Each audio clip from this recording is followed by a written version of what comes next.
প্রধানমন্ত্রীর সফরে ভারতের সাথে সম্পাদিত সমঝোতা স্মারকগুলো ধারাবাহিক গোলামির নব সংস্করণ বলে দাবি করেছে বিএনপি। এক সংবাদ সম্মেলনে দলটির মহাসচিব বলেন, কানেক্টিভিটির নামে দেশের ভেতর রেল চলাচল, যৌথ স্যাটেলাইট ইত্যাদি দেশের স্বাধীনতা সার্বভৌমত্বকে হুমকির মুখে ফেলবে।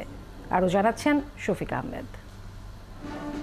টানা তৃতীয় মেয়াদে প্রধানমন্ত্রী হিসেবে নরেন্দ্র মোদীর শপথ নেয়ার সময় এবং তার সপ্তাহখানেক পর রাষ্ট্রীয় আমন্ত্রণে নয়াদিল্লি সফর করেন বাংলাদেশের প্রধানমন্ত্রী শেখ হাসিনা।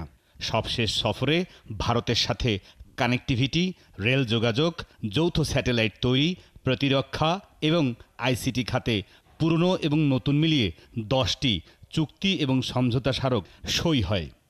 বিএনপির দাবি, অবৈধভাবে ক্ষমতা দখলে রাখার জন্য ভারতকে সব কিছু দিয়ে এসেছে সরকার। সংবাদ সম্মেলনে দলটির মহাসচিব বলেন, দেশকে পুরোপুরি ভারতের উপর নির্ভরশীল করে ফেলা হয়েছে। এবারের ভারত সফর ম্যান্ডেটবিহীন হাসিনা সরকারের ধারাবাহিক গোলামি চুক্তির সর্বশেষ সংস্করণ। এই চুক্তি দেশ তথা দেশের মানুষের কল্যাণে নয়, কেবলমাত্র আওয়ামী লীগের অবৈধ রাষ্ট্র ক্ষমতার মেয়াদ বৃদ্ধির নজরানা মাত্র।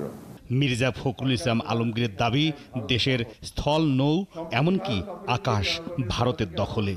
অথচ দেশের সীমান্তে হত্যা বন্ধ, তিস্তাসহ অভিন্ন নদীর পানির ন্যায্য হিস্যা, শুল্ক বা অশুল্ক বাধা দূর করার কোনো এজেন্ডাই ছিল না ভারতের এই সফরে।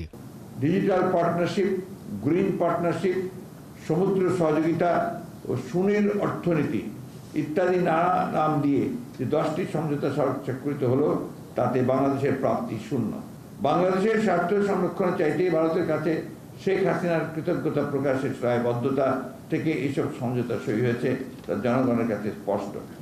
গুলশানে বেগম খালেদা জিয়ার রাজনৈতিক কার্যালয়ে এই সংবাদ সম্মেলন থেকে ভারতের সাথে সব চুক্তি বাতিলের দাবি জানান মির্জা ফখরুল ইসলাম আলমগীর। ভারতীয় হাসপাতালে বাংলাদেশি রোগীর ভিড় বৃদ্ধির উদ্যোগ নিশ্চয়ই জনবান্ধব নয়। কোনো দেশের সরকার প্রধান নিজে থেকে দেশের মানুষকে অন্য দেশে চিকিৎসা করার জন্য উৎসাহিত করে, এটি বাংলাদেশের চিকিৎসা ব্যবস্থা ধ্বংস করার ষড়যন্ত্র আর কিছুই নয়।